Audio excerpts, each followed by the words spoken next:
-7 ज्यादा। कैसे हैं आप सब? उम्मीद है कि आप सब बिल्कुल खैरियत से होंगे। वेल, एक दफा फिर गेस्ट कॉर्नर में लेके आए हैं आपके लिए बहुत ही फेमस एंड बहुत ही ज्यादा नाइस पर्सनालिटी। तो चलिए मिलते हैं इनसे और जानते हैं इनके बारे में। अस्सलाम वालेकुम। वालेकुम अस्सलाम। कैसे हैं आप? अल्हम्दुलिल्लाह, आपने बता ही दिया, मैं बहुत नाइस हूँ वैसे। इतना नहीं हूँ, thank you so much, I am good. Okay जी, तो सबसे पहले तो हम चाहेंगे कि आप थोड़ा-सा हमारे सुनने वालों को, देखने वालों को अपना तारुफ दें ताकि उनको पता चले कि आप इस टाइम पे कौन-कौन से कामयाबियों की मनाजिल जो हैं इनको तय कर चुके हैं और बड़ी खूबसूरती से। Thank you Rabil, first of all कि आपने मुझे बुलाया। मेरा नाम तलाल वहीद है और मैं करंटली एक जर्मन एनजीओ सीबीएम, जिसका नाम है क्रिस्टोफर ब्लाइंड मिशन, उनके जर्मन ऑफिस में काम कर रहा हूँ as a global adviser for disability inclusive disaster management. और मेरा जो करियर है वो इसी तरह लास्ट 15 ईयर्स से अल्हम्दुलिल्लाह मैंने डिफरेंट एनजीओज में और यूनाइटेड नेशंस में भी मुख्तलिफ मुल्कों में काम किया है। लेकिन मेरा सारा काम डिसेबिलिटी और डिजास्टर्स से मुतल्लिक रहा है। एजुकेशन में मैंने मास्टर्स किया है प्रोजेक्ट मैनेजमेंट में पाकिस्तान से ही, ज़ैबिस्ट से। इससे अलावा मैंने बीबीए किया है नमल से। जबरदस्त। और उसके बाद कुछ इंटरनेशनल सर्टिफिकेशंस हैं जो यूएस और हंगरी से मैंने किए हैं, यूरोप से। दैट्स वेरी नाइस तलाल भाई, आपने मतलब माशाल्लाह से एक डिफरेंट फील्ड चूज की अपनी एजुकेशन के हवाले से कि प्रोजेक्ट मैनेजमेंट में आपने मास्टर्स किया और साथ साथ आपने बीबीए भी किया। इट्स वेरी डिफिकल्ट टू, मतलब एक आम बिजली चैलेंज जो है वो ये सोचता है कि मैं कैसे करूं, लेकिन ये आपका बहुत ही जबरदस्त इनिशिएटिव था। लेकिन मुझे ये बताएं कि आपकी इस सारी कामयाबी के पीछे राज क्या है?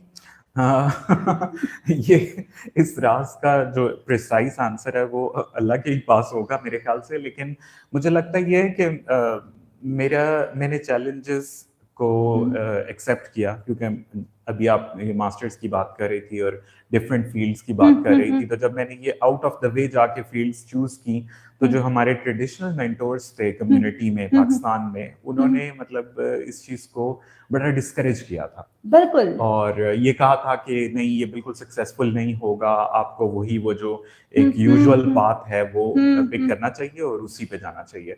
तो आई थिंक मैंने कुछ आउट ऑफ द वे जाके करने की कोशिश की in terms of my qualifications और करियर, तो दैट पेड मी बैक। और वो हम बिजनेस में स्टडी करते हैं ना, हाई रिस्क हाई रिटर्न्स, तो वो वाला हिसाब है। लेकिन अल्हम्दुलिल्लाह इट्स आई थिंक इसके जो main power behind all this is Allah Taala, और उसने मेरे पेरेंट्स के थ्रू मुझे बहुत सपोर्ट किया, मेरी फैमिली के थ्रू, मेरे बहन भाई later on in my career, then I got married.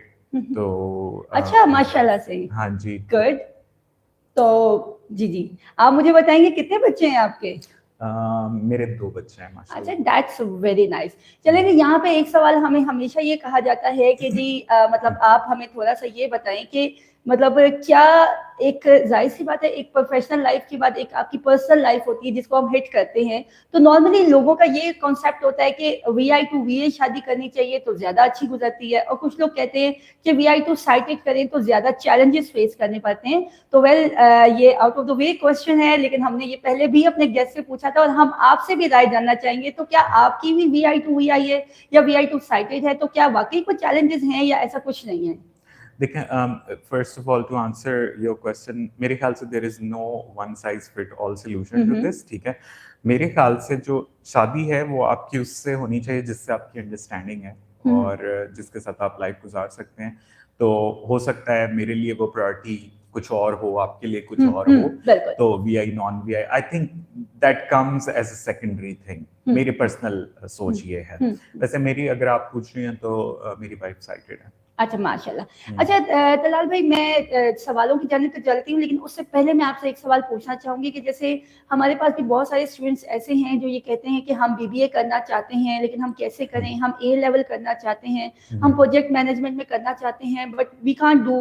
लेकिन आप ये बताएं कि आपने उस दौर में ये सब चीजें की थी जब टेक्नोलॉजी इतनी ज्यादा आगे थी भी नहीं, ठीक है ना, क्योंकि टेक्नोलॉजी तो हमने देखा 2011-12 के बाद बहुत आगे बढ़ी, लेकिन उससे ज्यादा इतने कम महदूद वसाइल थे। तो उसमें आपने इन सारी चैलेंजेस को कैसे कॉप अप किया? और क्या आप बता सकते हैं कि हमारे जितनी भी यंग जनरेशन है ये बीबीए और प्रोजेक्ट मैनेजमेंट वाले कोर्सेज कर सकती हैं? ये बिल्कुल कर सकती है। और मैंने 2011-2012 में मास्टर्स किया था, तो उस दौरान ये था कि फिर भी चीज़ें आहिस्ता आहिस्ता डेवलप हो गई थी, काफ़ी हद तक टेक्नोलॉजी इस लेवल पे आ चुकी थी कि मुझे नोट्स बनाने बिल्कुल। में, लेकिन उस वक्त भी जो बुक्स वगैरह थी, ई बुक्स पाकिस्तान में इस तरह से इन टॉपिक्स के ऊपर अवेलेबल नहीं थी, ओके। बाकी टॉपिक्स पे थी। लेकिन जब मैंने बीबीए किया है 5-6 साल पहले इससे, तो उसमें वाकई ही बहुत ज्यादा प्रॉब्लम्स थे। बल्कि कुछ दिन पहले एक न्यूली ब्लाइंड हैं पर्सन, उन्होंने मुझे कांटेक्ट किया और मैंने उनको भी यही कहा कि देखें, अब ब्लाइंड होना रिलेटिवली इजी है। बिल्कुल। तो क्योंकि अब आपके पास सिर्फ एक फोन की एक्सेस ही इस हद तक बढ़ चुकी है। हम लोग तो वही टॉक्स वाले फोन्स यूज करते होते थे यूनिवर्सिटी लाइफ में, तो उसमें ठीक है, वो उस वक्त की बेस्ट टेक्नोलॉजी थी अल्हम्दुलिल्लाह। लेकिन ये कि अगर आप उसको अभी के साथ कंपेयर करें तो दैट इज नॉट कंपेरेबल। तो मेरे ख्याल से प्रोजेक्ट मैनेजमेंट, इसके अलावा और भी कई टॉपिक्स हैं। सप्लाई चेन एक बहुत अच्छा टॉपिक है, इसमें लोग नहीं है, लॉजिस्टिक्स में, और ये वो चीजें हैं जो ऑर्गेनाइजिंग स्किल्स से आपके डील करती हैं और बड़ी प्रैक्टिकल डिग्रीज है। तो ये आप जरूर कर सकते हैं। मैं ये नहीं कहता कि इसमें चैलेंजेस नहीं आएंगे, चैलेंजेस जरूर आएंगे, लेकिन मेरा ख्याल है कि हम लोगों से ज्यादा कोई इस चीज को समझ नहीं सकता कि इससे चैलेंजेस ज्यादा पार्ट रेलेवेंट ऑफ क्वेश्चन मेरे लाइफ। पास है, मैं इससे आगे जरूर पूछूंगी। फाइनली आपस में क्वेश्चन है या मैं आगे चलूं? कंटिन्यू करूं? ओके जी। अच्छा, सबसे पहले तो तलाल भाई, जाहिर सी बात है आपने एक बड़ी ही यूनिक सी फील्ड चूज की जो हमारी आम कम्युनिटी को नहीं पता। तो मैं चाहूंगी कि पहले थोड़ा सा आप हमें अपनी फील्ड के बारे में बताएं कि मैनेजमेंट और डिसेबिलिटी का आपस में क्या कॉम्बिनेशन है, इनका ताल्लुक क्या है। मतलब ये थोड़ा सा मैं चाहूंगी कि अपनी फील्ड के बारे में थोड़ा सा आप सुनने वालों को, देखने वालों को बताएं, ताकि उनको भी अवेयरनेस रेज हो सके कि बेसिकली ये क्या चीज है। Sure, thank you Rabil. मैं आपको बताऊं कि मैनेजमेंट के हवाले से ये मेरा टोटली पर्सनल इंटरेस्ट था, ठीक है, और इसके हवाले से मेरे पास कोई सच प्रेसिडेंस नहीं थी कि मैं कहूँ कि फलाना भी कर रहा है तो मैं भी कर लूँ। इस तरह की सिचुएशन नहीं थी। तो ये मैंने खुद ही चीज पिक की और मैंने डिजास्टर मैनेजमेंट। डिजास्टर मैनेजमेंट, क्योंकि इसमें जब मैंने स्टार्ट किया तो उस वक्त इसमें कोई भी नहीं था ब्लाइंड लोगों में, ठीक है। तो यानी कि you are the first one. हाँ, I was the first one back. Very nice. हाँ, और लेकिन ये कि अब अल्हम्दुलिल्लाह देयर आर अदर पीपल जो पाकिस्तानी भी हैं और वो कर रहे हैं इस फील्ड में। उस हवाले से जो मेरा सबसे प्राइमरी इंटरेस्ट था वो ये था कि अगर कोई डिजास्टर आ जाए तो उसमें हम लोग कैसे इवैक्यूएट करें। और ये क्वेश्चन तब आया था जब 2005 का अर्थक्वेक आया था। उस वक्त मैं स्टूडेंट था, बड़े अर्ली यूनिवर्सिटी में अभी ज्वाइन करने वाला था अपने ग्रेजुएशन के लिए। तो उस दौरान ये सवाल आया था कि यार इस चीज पे आज तक मैंने कभी नहीं सुना कि कोई काम कर रहे। ठीक है, जब डिजास्टर के में लोग डिसेबल हो जाते हैं तो उसके बाद तो काफी लोग काम कर रहे होते हैं, उनको रिहैबिलिटेशन देना, व्हील चेयर डिस्ट्रीब्यूशन, ये वो, लेकिन इससे पहले का काम कोई नहीं कर रहा, प्रिपेयर्डनेस का। तो उस हवाले से मेरा एक इंटरेस्ट डेवलप हुआ था। तो इस फील्ड में बहुत सारे काम है, इसमें 4 मेन चीजें आती हैं जो मैं कर रहा हूँ अभी। एक तो ये कि जो डिजास्टर आने से पहले, चाहे वो सैलाब है, जलजिला है, कहत है, सुनामी है, कोई भी किस्म है, चाहे कॉन्फ्लिक्ट है, उससे पहले तैयारी उसकी कैसे की जा सकती है डिसेबल लोगों के लिए। उसका जो दूसरा पार्ट है वो ये है कि जब एक कोई आफत आ गई है, चाहे वो कुदरती है या ह्यूमन इंड्यूस्ड है, तो उसके हवाले से आपने रिस्पॉन्ड कैसे करना है इस वे में कि पर्सन्स विद डिसेबिलिटीज इंक्लूडेड भी हों और वो इस चीज के ऊपर लीड ले रहे हो, ठीक है, चाहे वो उसको मॉनिटर कर रहे हो या डिस्ट्रीब्यूशंस में काम कर रहे हो, ये सारा कुछ उनके पास अवेलेबल हो। जो थर्ड काम मैं कर रहा हूँ वो रिहैबिलिटेशन का है, पोस्ट डिजास्टर रिहैब उसको कहते हैं। उसमें ये होता है कि जब इमरजेंसी का एक जो लाइफ सेविंग फेज होता है जिसमें आपने जिंदगियां बचानी है, लोगों की बेसिक नीड्स पूरी करनी है, 3 to 6 months जब वो गुजर गए हैं, तो उसके बाद आपने उनको लाइफ में वापस कैसे लाना है, जॉब्स कैसे दिलवानी है, हेल्थ की उनके जो इश्यूज अब डेवलप हो गए हैं उनको कैसे लेके चलना है। इसके अलावा एजुकेशन जिनकी डिसकंटिन्यू हो गई है उनको एजुकेशन में वापस कैसे लेके ना, मतलब range of things. Post disaster मेरे ख्याल से सबसे कॉम्प्रिहेंसिव फेज है डिजास्टर मैनेजमेंट का, जिसपे मैं काम कर रहा हूँ। और जो फोर्थ और लास्ट चीज है वो रिसर्च है, क्योंकि इस टॉपिक के ऊपर एविडेंस अभी तक बहुत कम है कि कितने लोग क्या कर रहे हैं, कितने लोग डिसेबल। मिसाल के तौर पे अगर मैं देखना चाहूँ कि 2022 का जो पाकिस्तान का फ्लड था उसमें कितने लोग डिसेबल हो गए थे because of flood, we don't have that data. Okay, तो आप इस पे काम कर चुके हैं या स्टिल वर्किंग है? नहीं, मैं क्योंकि ग्लोबल मेरी जो पोजीशन है वो 22 ममालिक को देखती है। अच्छा, ठीक है? माशाल्लाह। तो मुझे काफी सारे डिजास्टर्स को देखना होता है। ओके। तो हमारी अपनी टीम्स हैं सीबीएम की हर मुल्क में। तो पाकिस्तान में जो हमारी टीम है वो पाकिस्तान से रिलेटेड चीजों को ऑन ग्राउंड देखती है, लेकिन उसकी प्लानिंग में, मॉनिटरिंग में, सुपरविजन में मैं सपोर्ट कर रहा तो हूँ। तलाल भाई मुझे ये चीज बताएं कि आप जैसे कह रहे हैं कि 22 कंट्रीज को जो है आप उसको मतलब उसमें कंसल्टेंसी दे रही हैं, उसमें आप उनको कर रहे हैं, तो फिर ये आपके लिए कैसे पॉसिबल होता है कि मतलब आपने कुछ प्लान किया होता है, कैलेंडर मार्क होता है, क्योंकि आपकी पर्सनल भी कमिटमेंट्स होती होंगी, ऑफिशियली भी होती होंगी, और समटाइम कुछ वजह होती है आप नहीं कर पा रहे हो, या समटाइम आप थक जाते हैं, तो आप इन मतलब इस हेक्टिक लाइफ को आप किस तरह से मैनेज करते हैं? This is a good question Rabil, क्योंकि इन 22 ममालिक में अफ्रीका के ममालिक भी हैं, एशिया के भी हैं, कुछ लैटिन और सेंट्रल अमेरिका के भी हैं। ठीक है। तो मतलब ये पूरे मैप पे फैले हुए हैं। तो उस हवाले से मेरे पास अल्हम्दुलिल्लाह आई हैव अ टीम जिसके थ्रू मैं काम कर रहा हूँ, और मैं एक डिपार्टमेंट को हेड कर रहा हूँ ग्लोबल लेवल पे। तो उसका मतलब यह है कि मेरे पास कुछ कोलीग्स हैं, कुछ टीम्स हैं जो मुख्तलिफ ममालिक में बेस्ड हैं, जो मेरे काम को मेरे साथ सपोर्ट करती अच्छा, हैं। यानी कि वो वहाँ पे नेटिव हैं और आपको कभी भी रिपोर्ट लेनी हो तो आप डायरेक्ट उनसे वहीं पे ही राब्ता कर लेते हैं। और मुझे ट्रैवल भी करना पड़ता है। ओके। बहुत एक्सटेंसिवली ट्रैवल भी करना पड़ता है इस जॉब में, अफ्रीका का भी, यूरोप का भी, और तमाम डिजास्टर हिट कंट्रीज में। तो उस हवाले से जो कैलेंडर की जहां बात करो तो वो तो मेरा अगले 6 मंथ्स इस तरह से बुक्ड होता है।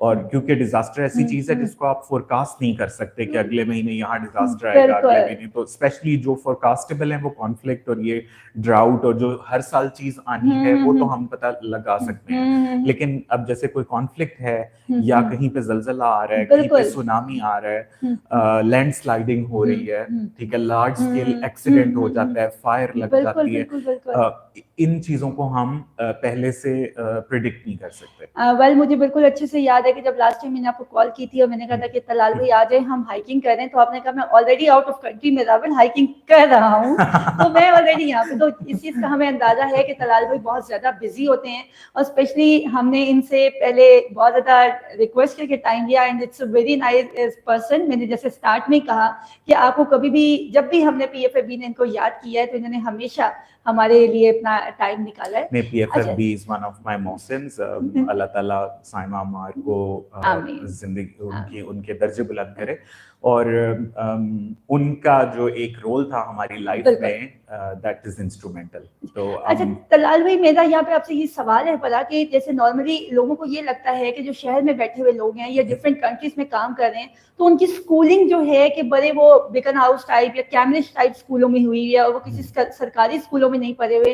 तो क्या आपकी भी कामयाबी के पीछे ऐसा कोई राज है, या आप भी किसी गवर्नमेंट स्कूल में पढ़े हैं, या आप थोड़ा सा बताना पसंद करेंगे? जरूर, मैं थोड़ा नहीं, मैं आपको मुकम्मल बता देता हूँ। I take pride in this. मैं गवर्नमेंट स्कूल में पढ़ा हूँ, अल मखदूम स्पेशल एजुकेशन में, और इसके अलावा जो बाकी की एजुकेशन थी मेरी, कॉलेज लाइफ, वो भी मैंने गवर्नमेंट कॉलेज से पढ़ा, FG post graduate college H8 से, और नमल से मैंने बीबीए किया, और ज़ैबिस्ट। अब नमल और ज़ैबिस्ट, नमल जो है वो सेमी गवर्नमेंट यूनिवर्सिटीज़ में आ जाती है, लेकिन ज़ैबिस्ट इज़ प्योरली प्राइवेट, क्योंकि उस वक्त प्रोजेक्ट मैनेजमेंट सिर्फ इन्हीं के पास थी। लेकिन जो सर्टिफिकेशंस थी वो करने के लिए मुझे पाकिस्तान से मैं बाहर गया। तो मैं समझता हूँ कि इट मैटर्स वेरी लेस। आपकी कामयाबी का जो ताल्लुक है वो आपके टाइप ऑफ स्कूलिंग से नहीं है, वो किसी और चीज से है। उसका कोई फार्मूला अल्लाह ताला का अलग ही है। मेरे ख्याल say that is linked with risk, that is linked with efforts, और बहुत सी दुआएं होती हैं और बहुत सारी चीजें होती हैं। वो कहते हैं ना, practice makes a man perfect. तो दूसरी चीज है कि तलाल भाई, मुझे एक सवाल आया है, और वो सवाल ये है कि आप ये बताएं कि जैसे कि नॉर्मली बहुत सारे ब्लाइंड बच्चों के साथ हमने देखा है कि वो उनकी मोबिलिटी स्ट्रांग नहीं होती, या वो मतलब रोलर वाइड चेन भी यूज करें तो अक्सर वो गिर जाते हैं, ठीक है, सडन उनका एक्सीडेंट हो जाता है, और उसमें एक तो लोगों को नहीं समझ आ रही थी कि उनको उस टाइम पे उठाना कैसे, केटर कैसे करना है, और जो हमारे ब्लाइंड लोग होते हैं वो फौरन से पैनिक हो जाते हैं। बल्कि कुछ ये इससे रिलेवेंट मुझे भी याद आ रहा है कि हमने एक दफा सेमिनार करवाया था, तो हमारे बड़े सीनियर मतलब वहाँ पे एक सिटीजन आए थे, वो मतलब बड़े कॉन्फिडेंटली आ रहे थे, लेकिन अनफॉर्चुनेटली जैसे गधा था वो उसमें गिरे, एंड स्टिल पैनिक, और उनको समझ नहीं आता कि हो क्या रहा है, और बाकी भी सब लोग जो है ना, जितने भी ब्लाइंड हैं, क्योंकि of course we can't see, तो वो सब परेशान है। तो उसमें ये बताएं कि अगर ऐसे सडन एक्सीडेंट हो जाए या गिर जाते हैं या कुछ, तो उसमें क्या करना चाहिए?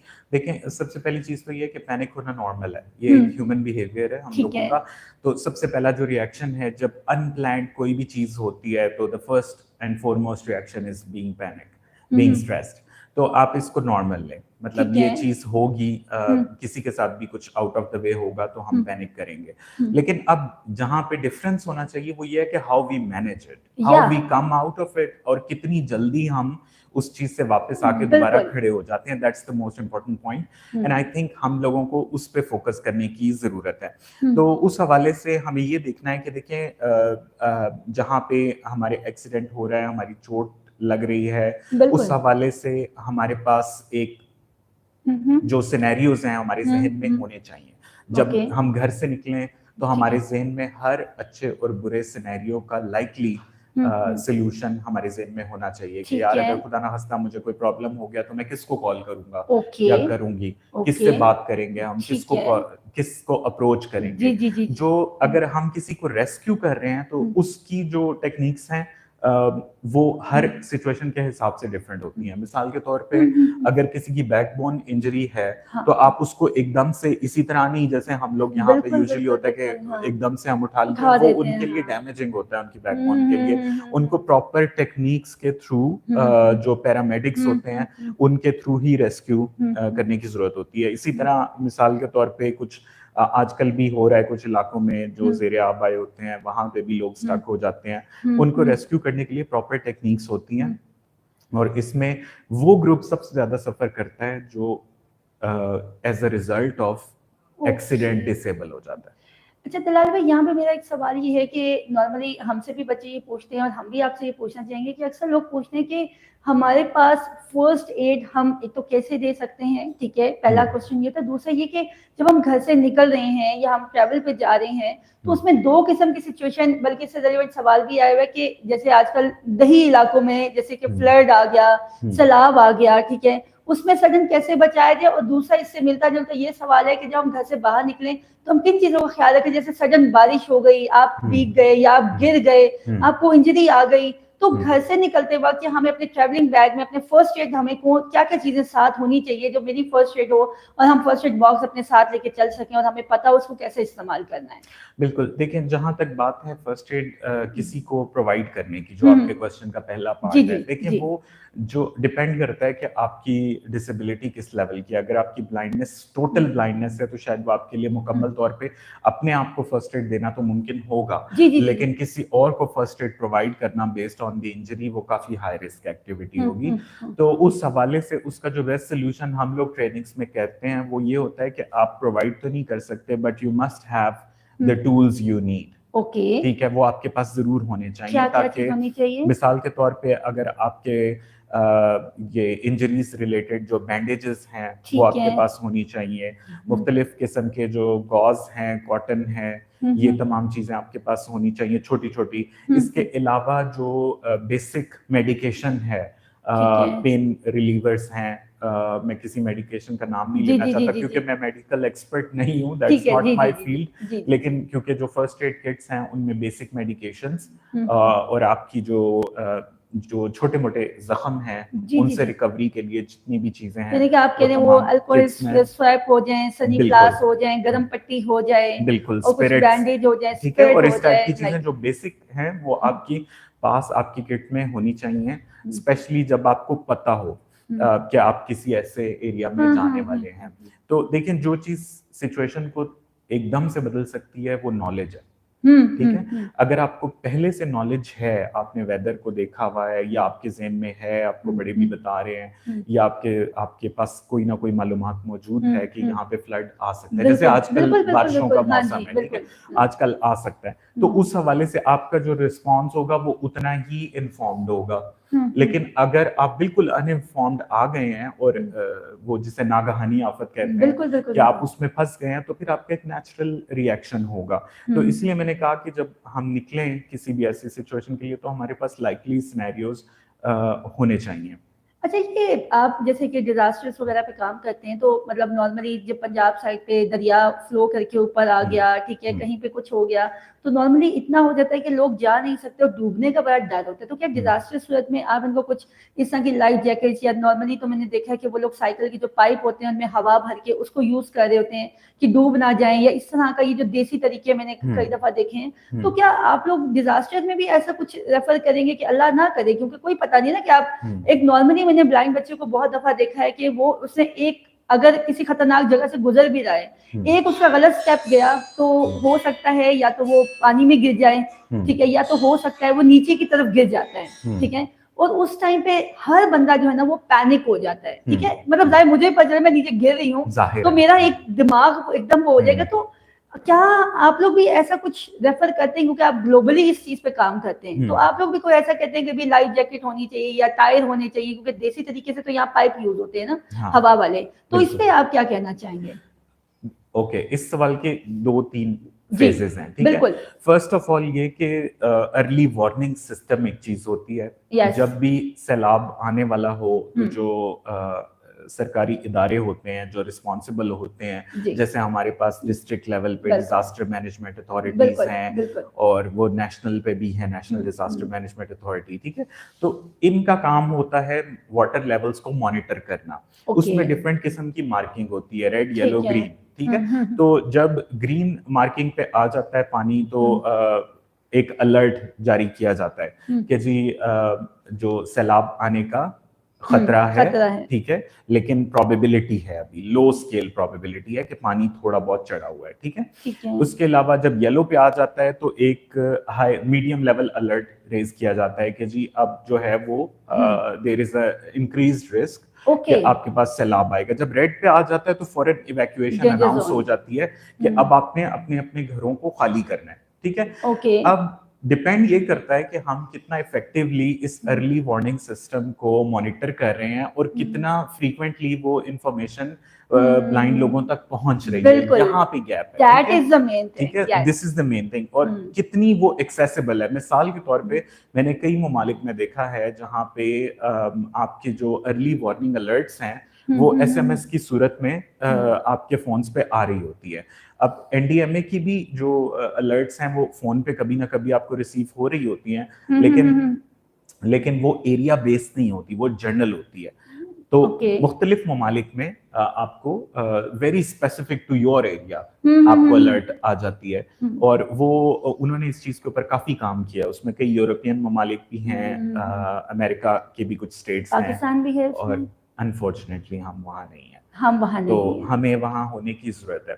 दूसरा जो आपका क्वेश्चन था, जो लोकलाइज्ड वेज हैं जिसमें देसी तरीके हैं, और इसके ऊपर एक पूरी डिजास्टर मैनेजमेंट के अंदर एक फील्ड है जिसको कहा जाता है इंडिजिनस नॉलेज, यानी जो लोकल लोगों का, बुजुर्गों की मालूमात और उनके तजर्बों की बेस पे एक इल्म है, तो उसको इंडिजिनस नॉलेज कहा जाता है। जैसे मिसाल के तौर पे कुछ गांव में ऐसे लोग होते हैं जो पानी का बदलता हुआ रंग देख के बता सकते हैं कि पीछे कहीं बारिश हुई है और अब पानी दरियाओं में चढ़ेगा, ठीक है। या परिंदों की उड़ने के अंदाज को देख के, बोलने के अंदाज को देख के वो बता सकते हैं कि अब जो है वो ये मुसीबत आने वाली है, या ये फ्लड आने वाला है, या बारिश आने वाली है। तो इस तरह के, ये सिर्फ पाकिस्तान में नहीं, कई ममालिक में, मैं कहूँगा सब ममालिक में ये indigenous localised ways of survival और फोरकास्ट ये हैं। और ये बड़ी इंटरेस्टिंग फील्ड है डिजास्टर मैनेजमेंट की। आप में से जो लोग इंटरेस्टेड हो इसको सर्च भी कर सकते हैं, indigenous knowledge and disaster management. तो उसमें हर मुल्क की डिफरेंट टेक्निक्स हैं और ये बहुत ज्यादा वैल्यू किया जाता है। अब मैं अगर कह दूं कि लाइफ जैकेट ही होना जरूरी है तो आप हर कोई नहीं अफोर्ड भी नहीं कर सकता। और दूसरा ये कि आप हमारे मुल्क को देखें कि हम लोग एक मैस पॉपुलेशन कंट्री है, ठीक है, 24-25 करोड़ आवाम है, और उसमें से अगर एक साइजेबल पोर्शन खुदा न खास्ता किसी इमरजेंसी में आ जाता है तो सबकी बेसिक नीड्स पूरी करना भी बहुत मुश्किल हो जाता है। तो पर्सन्स विद डिसेबिलिटीज, हम लोग तो कहीं बहुत पीछे रह जाते हैं। जो विदाउट ब्लाइंडनेस हैं, जो नॉन ब्लाइंड लोग हैं, उनकी भी नीड्स नहीं पूरी होती। लेकिन ये मेरे हिसाब से ये एक जिम्मेदारी है हमारे केयर टेकर्स की, हमारी गवर्नमेंट की, कि इस चीज को इंश्योर करे। तो लोकलाइज्ड वेज में भी इनको प्रमोट किया जाता है इन तरीकों को। अच्छा तलाल भाई, एक सवाल आया है कि मतलब ये हमें बताया जाए कि जब मतलब आजकल जलजले आने शुरू हो जाएंगे या एक खास टाइम होता है जब अर्थक्वेक शुरू हो जाते हैं, ठीक है ना, तो उसमें जब अर्थक्वेक आए तो नॉर्मली हमने देखा है कि लोग भागना शुरू कर देते हैं और हमारे ब्लाइंड बच्चे भी भागने, जिसकी वजह से बहुत सारी इंजरीज भी होती हैं और ज्यादा खतरनाक होता है। तो अर्थक्वेक के टाइम पे हमें किस जगह पे खड़े हो जाना चाहिए या कहाँ पे हमें अपने रेस्क्यू करना चाहिए, हमें क्या करना चाहिए अर्थक्वेक के वक्त पे, क्या इंतजामात हमारे तदबीर होनी चाहिए हम लोगों की, क्योंकि वो तो सडन आता है ना, वो तो बता के तो नहीं आता वो। बिल्कुल, अर्थक्वेक का ये है कि हम लोगों की सबसे अल्लाह ताला की तरफ से ये बात है कि हमारे अंदर एक लेवल ऑफ सेंसिटिविटी हाई होता है, तो जो जिनको सबसे पहले पता चल रहा होता है ज़लज़ले का, उसमें से हम लोग होते हैं, ठीक है। हाँ। तो उसका बेस्ट एंड फॉरमोस्ट सबसे पहला स्टेप ये है कि आपको अपनी इवैक्यूएशन के बारे में पता हो कि बिल्डिंग से बाहर निकलने का रास्ता कौन सा है, ठीक है। मतलब आप अगर नहीं निकल पा रहे, हम ऊपर हैं, हाँ, अगर हम नहीं निकल पा रहे तो उस वक्त हमें भागने दौड़ने की जरूरत नहीं है, हमने बहुत केयरफुल होके मूव करना है अगर हम मूव करना चाह रहे हैं। और जो फ्लैट सरफेस होते हैं, जैसे मिसाल के तौर पे ये टेबल पड़ा है, ठीक है, तो इंटरनेशनल प्रैक्टिसेस के मुताबिक आप जो हैं वो ऐसी चीजों के नीचे शेल्टर ले सकते हैं जिनके ऊपर स्ट्रॉन्ग बेस हो। जैसे मिसाल के तौर पे आपका जो दरवाजा है वो सबसे स्ट्रॉन्ग बेस में आता है, ठीक है, उसके दोनों तरफ पिलर्स हैं और उसके ऊपर भी पिलर है, ठीक है, तो उसके नीचे आप खड़े हो सकते हैं अगर आपको डर हो कि चीजों ऊपर से गिरना शुरू हो गई है। टेबल्स के नीचे आप हो सकते हैं, या जो सीढ़ियों के नीचे का एक एरिया होता है, ठीक है, ये स्ट्रॉन्गेस्ट और सॉलिड मोस्ट सॉलिड कंस्ट्रक्शन के पार्ट्स होते हैं, इनके नीचे आप पनाह ले सकते हैं। लेकिन आपको जैसे ही मौका मिले, ये टेम्परेरी पनाह है, ये बात हमने ज़हन में रखनी है। जैसे ही आपको मौका मिले, आपको कोई इवैक्यूएट करने आ जाए या आप खुद हो सके, आपने फौरन से पहले बिल्डिंग से निकलना है। This is the most important target, क्योंकि अक्सर ये भी देखा गया है कि जब वो लोग इन सेफ प्लेसेस के अंदर, टेम्परेरी सेफ प्लेसेस के नीचे आ जाते हैं तो वो फिर निकलते ही नहीं, मतलब वो पैनिक हो जाते हैं ना, हाँ, वो फिर वहां से नहीं निकलते नहीं है, जो ज्यादा डेंजरस है, ठीक है। हमने कंस्ट्रक्शन से निकलना है, that is the main M. हाँ, अगर उस वक्त चीजें गिर रही हैं तो जाहिर है उस वक्त आपने अपने आप को टेम्परेरीली बचाने के लिए आपको, जिसे कहते हैं ना कि एक थोड़े से वक्त के लिए टेम्परेरी आपको कहीं ना कहीं बना लेनी है, तो वो आप इन जगहों के उसमें। अच्छा, वेल यहाँ से मुझे याद आ रहा है कि हम लोग जब मुल्तान होते थे वहां तो इतने खतरनाक अर्थक्वेक नहीं आते थे, तो ये तो ज्यादा पहाड़ी इलाकों में आते हैं। तो मुझे याद है एक दफा मैं अपनी बैंडेज करवा के आई थी पाँव पे और मैं चल नहीं सकती थी, तो मैंने देखा घर ऐसे राइट साइड पे गिरा और फिर लेफ्ट साइड पे, और मुझे समझ नहीं, मैं उठ के वहां से भागी हूँ और मैं सीधा बाहर चली गई। तो जब सारे कह रहे हैं जलजला आया, राबिल को देखो वो तो चल नहीं सकती, मम्मा ने कहा सबसे पहले भाग के घर से बाहर ही वो निकली है। तो देखिए जान इतनी प्यारी चीज होती है कि हर कोई कहता है अपने आप को बचाए। ओके जी, हमारे पास सवाल आए हैं, हमारे पास मतलब ये भी सवाल आए हैं कि जो हमारे बहुत सारे लोग ऐसे हैं जो एनजीओस बनाना चाहते हैं। हमारे 99% जो लोग हैं, ब्लाइंड बच्चे हैं या साइटेड लोग हैं, तो वो एनजीओस बनाना चाहते हैं, लेकिन एक तो वो एनजीओ बना नहीं पाते। सबसे पहले तो मैं ये पूछूंगी कि एनजीओ बनाने के लिए क्या क्या रूल्स होने चाहिए, और ये क्या हकीकत है कि सभी बना लें तो मतलब छोटी छोटी बनाते भी हैं लेकिन वो नहीं कर पाते, फंड रेज नहीं कर सकते, परेशानियां उनको बहुत आती हैं। तो पहले तो आप मुझे बताएं कि अगर कोई भी शख्स एनजीओ बनाना चाहता है, उसमें क्या क्या क्वालिटी होनी चाहिए, कि कौन कौन से ऐसे रूल्स हैं जिनको पहले वो फॉलो करें और फिर उसके बाद वो इस तरफ सोचें। देखें, एनजीओ या कोई डेवलपमेंट, मैं इसको एनजीओ नहीं कहूँगा, मतलब ये जो community level organisations of persons with disabilities होती हैं, ओपीडीज भी कहते हैं इनको, डीपीओज भी कहते हैं, ये एजेंडा बेस्ड होती हैं। मिसाल के तौर पे अगर मैं कहता हूँ कि मेरे इलाके में फ्लड्स की बात कर लेते हैं कि फ्लड से रिलेटेड अर्ली वार्निंग नहीं है, तो मैं चाहता हूँ कि वो हो, ठीक है।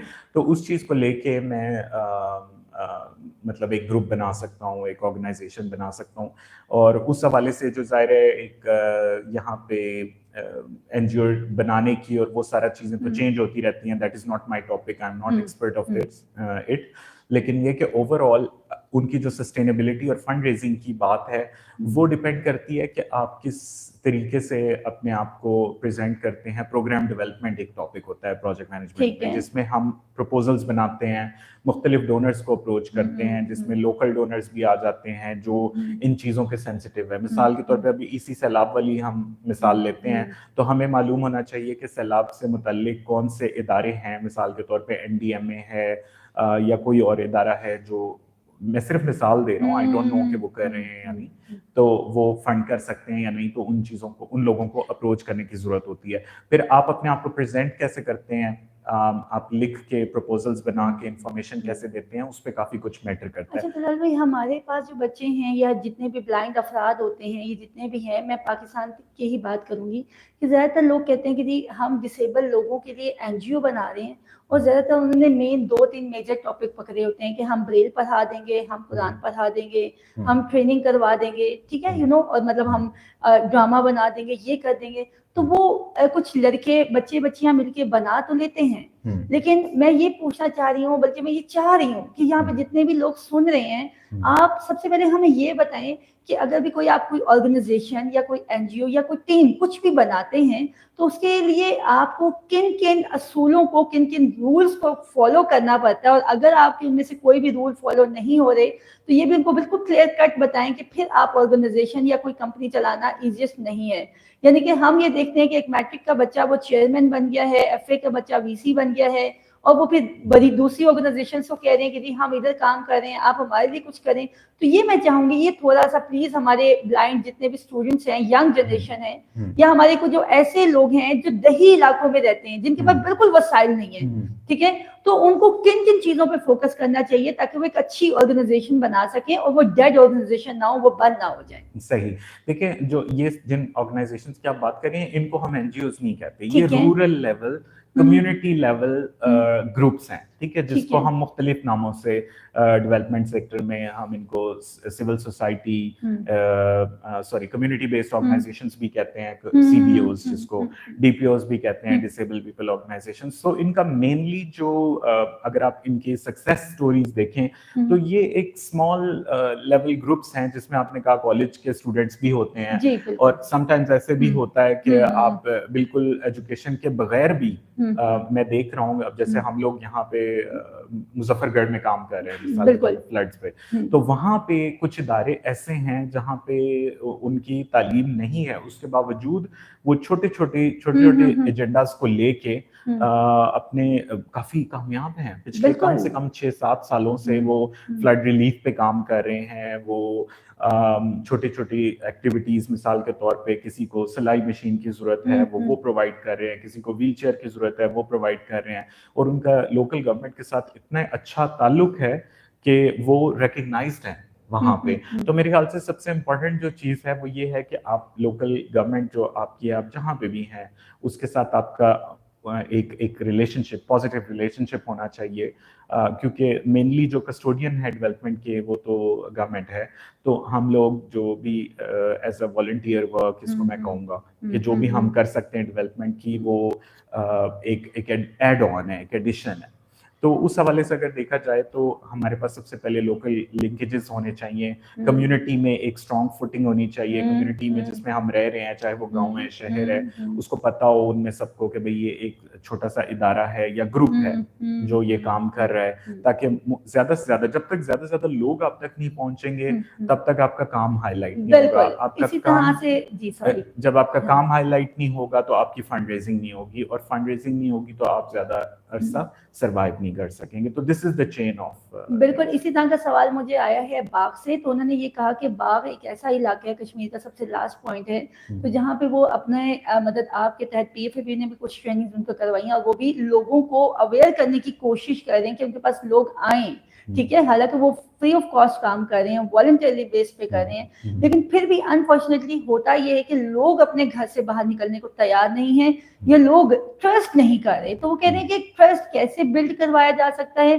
ताकि लोग उनके पास आए, स्पेशली फीमेल का, ठीक है, यानी कि वो मेल को तो इकट्ठा कर चुके हैं, कोई मसला नहीं है, लेकिन फीमेल के मामले में घर वाले जो हैं वो ज्यादा ट्रस्ट नहीं करते कि उनको भेजा जाए उन इदारों में।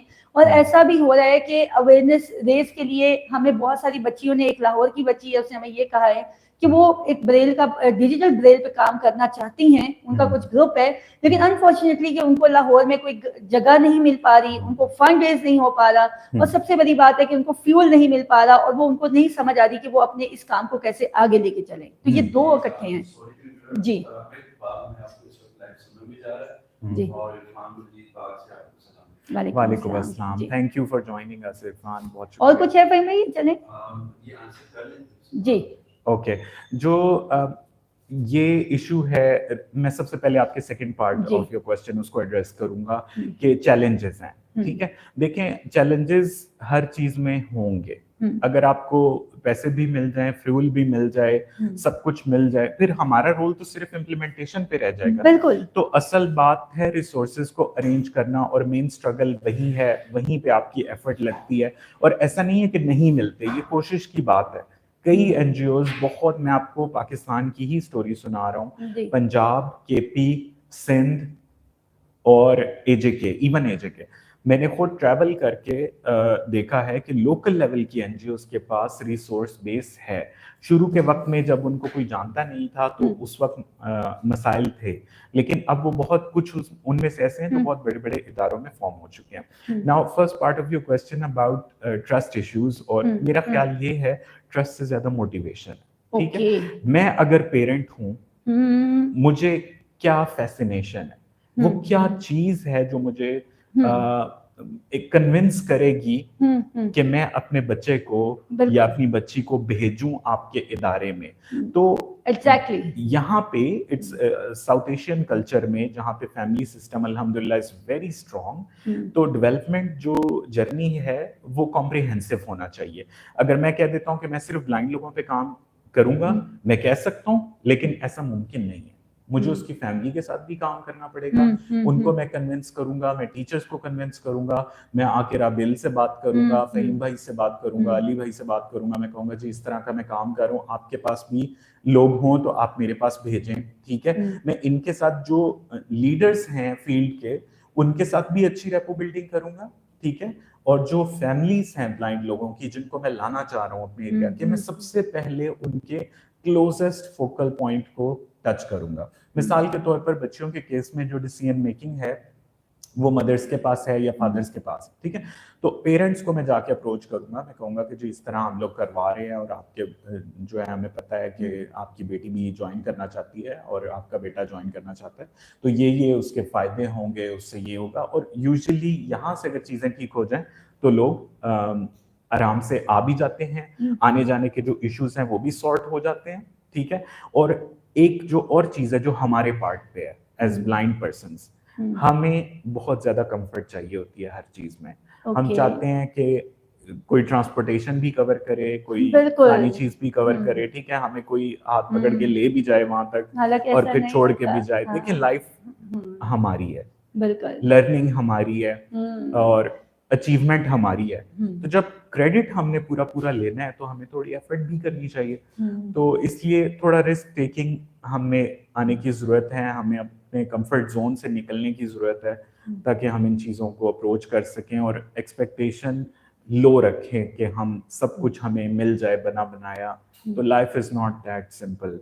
भी आपस कोई सवाल है या मैं आगे चलूं? जी, एक तो आयशा सरवत, आपको अप्रिशिएट करिए, आपके वर्क को thank you so much. And secondly एक क्वेश्चन है राहुल से कि उन्होंने पूछा है कि क्या आप कोई ड्रिल वगैरह भी करवाते हैं इस हवाले से? बिल्कुल, मॉक ड्रिल्स होती हैं, इनको मॉक ड्रिल्स कहते हैं, जिसमें हम प्रैक्टिस करते हैं बेसिकली कि अगर कोई जल्जला आ जाए, सैलाब आ जाए, तो उसमें इवैक्यूएट कैसे करना है।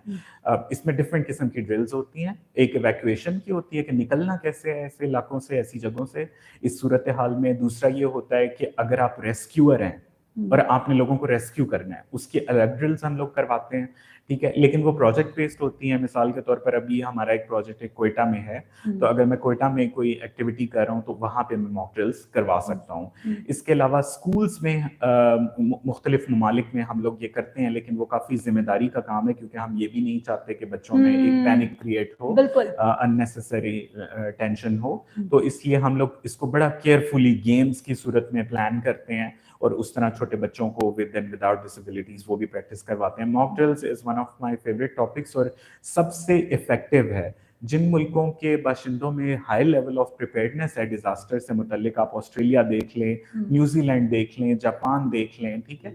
इन इलाकों में, इन ममालिक में छोटे छोटे बच्चों को, नेदरलैंड में देख लें, हॉलैंड भी जिसको कहते हैं, तो वहाँ पे स्कूल लाइफ से ही बच्चों को इवैक्यूएट करना सिखाया जाता है, स्विमिंग सिखाई जाती है, That's ठीक है। very nice. और इवन जो ब्लाइंड बच्चे हैं उनको भी हम्म। कि वो स्विमिंग करें, वो स्विमिंग सीखें, इवैक्यूएशन सीखें। तो क्या ब्लाइंड बच्चा स्विमिंग कर सकता है? बिल्कुल कर सकते हैं। ब्लाइंड हम्म। लोगों के स्विमिंग फैसिलिटीज हैं मुख्तलिफ ममालिक में। पाकिस्तान पाकिस्तान में में? मैंने अभी तक नहीं देखी, होनी चाहिए। ठीक। और इसके अलावा हॉर्स राइडिंग कर सकते हैं ब्लाइंड लोग, उनके क्लब से मैंने खुद की है। और अच्छा, that's very nice. उसके प्रॉपर क्लब्स हैं मुख्तलिफ मुल्कों में, यूएस में है, कनाडा में है, इस तरह। एंड पाकिस्तान? पाकिस्तान में नहीं है, unfortunately we are not there. अच्छा फहीम भाई, आपस कुछ सवाल है या हम आगे वन मोर, जी। एक लाहौर से क्वेश्चन है ऑर्गेनाइजेशनल पॉइंट ऑफ व्यू से तलब भाई। उन्होंने पूछा है कि ब्लाइंडनेस एंड डिजास्टर मैनेजमेंट के हवाले से अगर हम देखें तो कौन से एरियाज हैं पाकिस्तान के अंदर जो प्रायोरिटी के ऊपर जिनको एड्रेस करने की जरूरत है? आई थिंक सबसे पहली प्रायोरिटी ये है कि रिकग्नाइज करें कि ब्लाइंड लोग भी मुल्क में मौजूद हैं और उनको भी डिजास्टर में वही रिलीफ चाहिए जो बाकी तमाम लोगों को मिलता है। उसके बाद जो स्पेसिफिक नीड्स हैं ब्लाइंड लोगों की, चाहे वो वाइट केन्स हैं, चाहे वो टेक्टाइल सर्फेसेस हैं, या कहीं पे डिस्ट्रीब्यूशन हो रही है तो उस हवाले से देखा जाए कि डिस्ट्रीब्यूशन चैनल्स एक्सेसिबल हैं, वहाँ तक ब्लाइंड बंदा या बंदी पहुँच भी सकते हैं या नहीं, ठीक है। और तीसरी बात ये है कि जो अर्ली वार्निंग है वो कितना इंडिपेंडेंटली हम तक पहुंच सकती है, ये सबसे अहम काम है। क्योंकि ये चीज़ हम तक पहुंचेगी तो हमारी लाइफ सेविंग मोड हमारा ऑन होगा। मिसाल के तौर पे राबेल है, अगर राबेल को पता ही नहीं है कि इस एरिया में फ्लड आ गया है और वो फहीम भाई आप पे डिपेंड कर रही हैं कि आप उन्हें बताएंगे, आप मसरूफ हो सकते हैं, आप हो सकता है उस दिन ऑफिस ही ना आए हो, तो इस सूरत हाल में जो लेवल ऑफ रिस्क फॉर राबेल है वो बहुत ज़्यादा हाई हो जाएगा। तो डायरेक्ट जो एक्सेस है अर्ली वार्निंग्स तक, वो सबसे बड़ी प्रायोरिटीज में से एक है। डिस्ट्रीब्यूशन पॉइंट की एक्सेसिबिलिटी एक चीज़ है। इसके अलावा ब्लाइंड पर्सन्स को प्रिपेयर करना, उनको बताना कि आपने अगर इवैक्यूएट करना है तो ऐसे करना है, सेफ पॉइंट्स कौन से हैं, कहाँ आपने जाना है इन केस ऑफ फ्लड्स, कहाँ से आपको रिलीफ मिलेगा, कौन सा इदारा या बंदा जिम्मेदार है जो आपको सेफ्टी में लेगा और मेक श्योर करेगा कि आपकी सेफ्टी जो है वो कॉम्प्रोमाइज ना हो। तो ये कुछ प्रायोरिटीज हैं। आगे मैं चलूँ या कुछ आगे है? जी जी बिल्कुल बिल्कुल पूछिए। क्या आप लिखते भी हैं और अगर लिखते हैं तो आजकल क्या लिख रहे हैं? मैं क्योंकि एम्प्लॉय हूं तो मैं फुल टाइम रिपोर्ट्स ही लिख रहा होता हूँ ज्यादातर। तो अगर आपका मतलब ये है कि ब्लॉग्स या आर्टिकल्स वगैरह, I would love to write, लेकिन मुझे टाइम नहीं मिलता। इससे रिलेटेड एक और क्वेश्चन है रुमाना खान साहब, वो कह रही है आपका कोई सफरनामा हज के हवाले से कुछ लिखा है आपने, शायद उनके पास कुछ ऑडियोज आई हैं, क्या वो एक कंपाइल एक फाइल की शक्ल में मौजूद है? अच्छा, वो बेसिकली मैं एक ग्रुप का हिस्सा हूँ पाकिस्तान में, जो एक ब्लाइंड ग्रुप है द फन टाइम कैफे के नाम से। तो वहाँ पे क्योंकि जब मैंने हज किया था दैट वाज 5 years ago, तो मैंने ये चीज़ और मैं गया भी अकेला था। अच्छा। तो एक प्राइवेट ग्रुप के साथ, तो दैट वाज मेरे ख्याल से सबसे बिगेस्ट रिस्क जो मैंने लिया था, और अल्लाह ताला ने रिस्क वो करवाया मुझसे, और उसने इसको जिस हद तक सक्सेसफुल बनाया मैं उस चीज़ को एक्सप्लेन नहीं कर सकता। तो मैं उस एक्सपीरियंस को शेयर करने के लिए कि अल्लाह ताला हमारे साथ है, इस चीज़ को बैक ऑफ द माइंड रखते हुए मैंने कुछ रिकॉर्डिंग्स की थी अपनी आवाज़ में, और वो मैंने उस ग्रुप में शेयर की थी। तो इट्स गुड टू हियर कि वो बहुत फेमस हो चुकी है, लेकिन वो एक फाइल की सूरत में नहीं है। लेकिन इट्स अ गुड आइडिया, मैं इंशाल्लाह कोशिश करूंगा कि उसको एक फाइल की सूरत में, क्योंकि वो उस तकरीबन घंटा 1.5 घंटे की तो होगी। ये ऑडियो फॉर्म में है? ऑडियो फॉर्म में। चलिए आप ये हमें दे दीजिए, हम आपको कंपाइल कर देंगे, कोई ऐसा इशू नहीं। Thank you so much. अच्छा, कुछ और सवाल है? ये चलिए आगे। अच्छा, यहाँ पे बिल्कुल मेरे पास, अब मैं मतलब सेकंड लास्ट क्वेश्चन पे चलूंगी और मैं दो क्वेश्चन करके इकट्ठे पूछूंगी। अब this is the second last question. एक तो सवाल ये आ रहा है कि आप मतलब पूरे आउट ऑफ द मतलब पूरे वर्ल्ड टूर भी करते हैं, आप हज पे भी गए और डिफरेंट जगहों पे जाया जाता है, तो नॉर्मली हमने देखा है कि ब्लाइंड मेल है या फीमेल है, वो मोबिलिटी में एक तो या तो वो वाइट चेन नहीं उठाते नंबर 1। दूसरा ये है कि उनकी मोबिलिटी इतनी स्ट्रांग नहीं होती, ठीक है। तीसरा ये कि वो बहुत जगहों पे जो है वो पैनिक हो जाते हैं या टेम्पर लूज कर जाते हैं। तो आप मुझे ये बताएं कि आपके नज़दीक मतलब आप क्या सजेस्ट करते हैं कि हमें व्हाइट केन यूज़ करनी चाहिए, या मतलब आप इसका कोई अल्टरनेट कोई चीज़ है जिसको आप यूज़ करते हैं? और यहाँ पे मैं सबसे अहम चीज़ ये बताऊंगी कि नॉर्मली अगर कहीं पे ट्रैवलिंग के दौरान कोई अगर टेम्पर लूज हो जाए या कुछ मिसहैप हो जाए तो आप उसको कैसे कॉप अप करते हैं?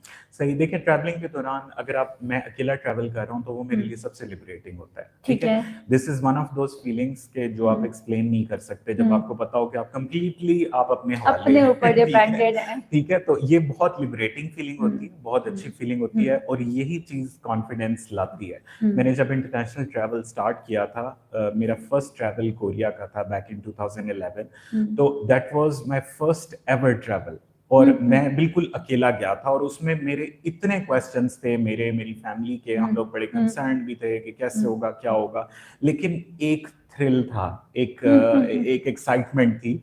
तो उस एक्साइटमेंट के थ्रू मैंने इस चीज को स्टार्ट किया। लेकिन मैंने सीखा ये है कि आपको ऑन पर्सनल लेवल पे एक रिस्क लेने के लिए अपने आप के ऊपर रिलाई करना, सेल्फ डिपेंडेंट होना बहुत जरूरी है।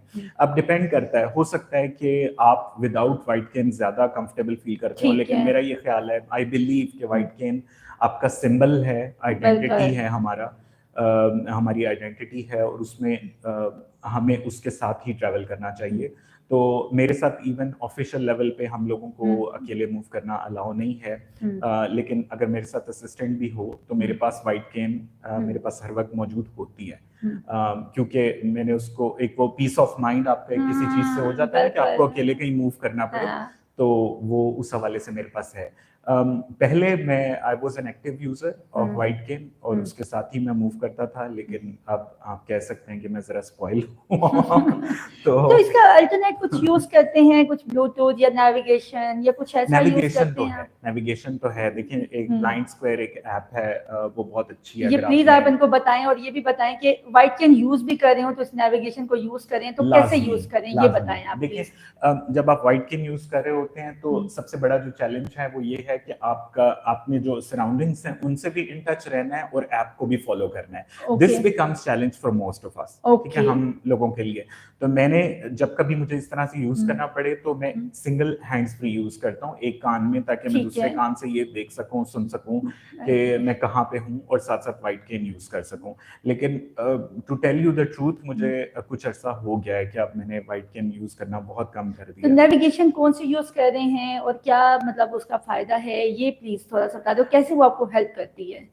विस्टा एक ऐप है, VISTA एक ऐप है, ये बहुत अच्छी है, आप जरूर यूज करें। ब्लाइंड, ये फ्री ऐप है, और जो ब्लाइंड स्क्वायर के नाम से एक ऐप है वो पेड है, वो भी जरूर यूज करें। उसमें मुख्तलिफ टेक्निक्स हैं, मैं उसको समराइज नहीं कर पाऊंगा क्योंकि उसमें कुछ एप्स में जो हर्डल्स हैं उनको साउंड्स के जरिए इन्फॉर्म किया जा रहा है, कुछ में आपको बीप्स के जरिए बताया जा रहा है, और जहां से आप गुजर रहे हैं वो उसको बड़ा क्लियरली आपको बता रहे हैं कि आप यहाँ से गुजर रहे हैं, आपके राइट पे ये है, लेफ्ट पे ये है।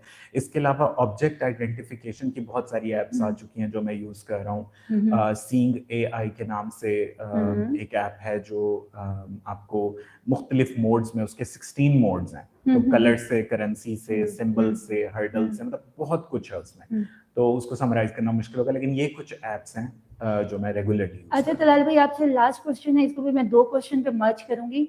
सबसे पहले ये है कि हमारे जितने भी सुनने वाले लोग होते हैं तो उनका दिल करता है कि जो इस तरह की जो मतलब पर्सनैलिटीज आए, हम उनसे मतलब मिला जाए, उनसे बात किया जाए, उनके कांटेक्ट नंबर मिल जाए। तो जैसे कि लास्ट टाइम भी हमारे एक डॉक्टर शबीर अमान आए थे, तो उन्होंने कहा कि दे आर मोर कंफर्टेबल कि आप ईमेल एड्रेसेस दें और वो उससे लोग मुझसे बात करें।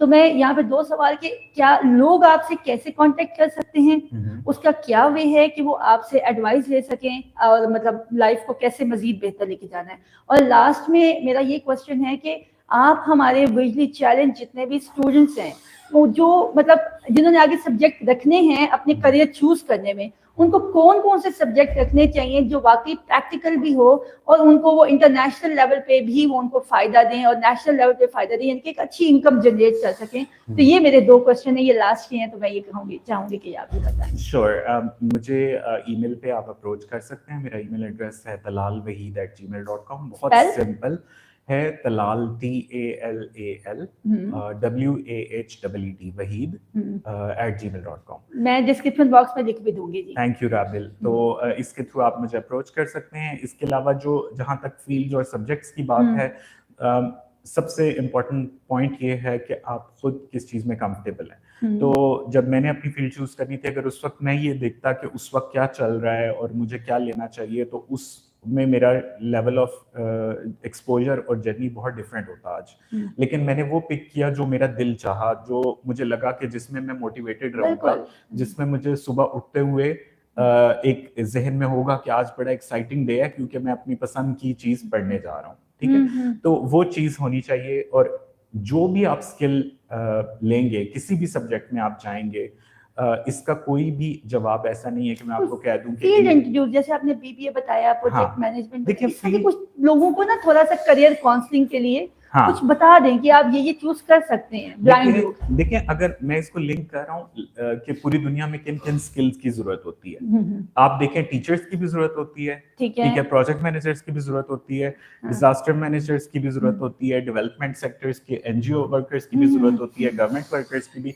तो मेरा कहने का पॉइंट ये है कि देखें, जो प्रायोरिटी आपके जहन में है, जिसको आप शौक से पढ़ सकते हैं, जिसमें आप अपना फुल पोटेंशियल दे सकते हैं, आप वो फील्ड चूज करें।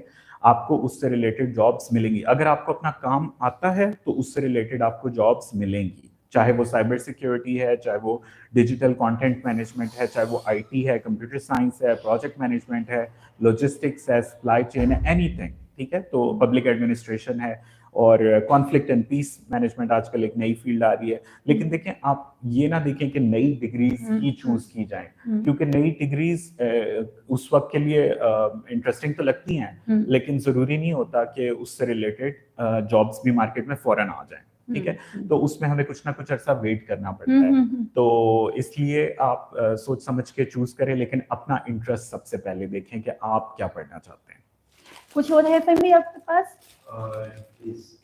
ओके जी, तो तलाल भाई, ये स्पेशली भाई हमारी तरफ से स्माइली है आपके लिए कि आपने स्पेशल टाइम निकाला है हमारे लिए। लेकिन हम चाहेंगे कि हमारे जितने भी सुनने वाले हैं और देखने वाले हैं, आप उनको मतलब इस सेशन का लास्ट मैसेज जो है आप इनको जरूर दीजिए, फिर हम प्रोग्राम को वाइंड अप करते हैं। Thank you very much Rabel, thank you PFFB for having me. मेरा पैगाम यही है कि हम लोगों को कंफर्ट जोन से बाहर निकलने की ज़रूरत है और पॉलिसी लेवल पे हमारी जितनी चेंजेस हैं, अल्लाह करे कि हमारे लिए एक आसानी हो और फुल पोटेंशियल अपना एक्सप्लोर करें और अपना फुल दें। जिस भी फील्ड में आप जाना चाहें, जो भी आप काम कर रहे हैं, उसमें अपना 100% दें और पॉजिटिव डायरेक्शन में मूव करें। और thank you once again Rabil for having me. अगर जी, जैसा कि मैंने आपको बिल्कुल स्टार्ट में भी कहा था कि मैं आपको जिन शख्सियत से मिलवा रही हूँ is a very nice person, और एंड होते होते आपको भी पता चल गया कि वाकई वो वेरी नाइस हैं। क्योंकि बात ये होती है कि आपको कोई भी शख्स आपके दिमाग के पर्दे खोल दे, आपको जिंदगी गुजारने की कुछ नई राहें हमवार कर दें, तो मेरा नहीं ख्याल कि उससे बड़ी नेकी जो है ना वो कोई और होती है। तो हमें तो तलाल भाई से, यानी कि तलाल वहीद साहब से बात करके बहुत बहुत बहुत अच्छा लगा। एंड मुझे 100% मैं श्योर हूँ कि आप लोगों ने भी इस सेशन को बहुत ज्यादा एंजॉय किया होगा। आपको ये सेशन कैसा लगा हमें आपने जरूर बताना है। नेक्स्ट गेस्ट कॉर्नर में आप किसको देखना चाहते हैं ये भी जरूर बताइएगा। और हमने वही बात जो हम करते हैं, तलाल भाई ने भी उसको साबित की कि जिंदगी बहुत खूबसूरत है और हम प्रैक्टिकली अपनी जिंदगी को खूबसूरत बनाते हैं। तो हमेशा खुश रहिए और आबाद रहिए, हमारे साथ जुड़े रहिए। इजाजत दीजिए, अल्लाह निगहबान।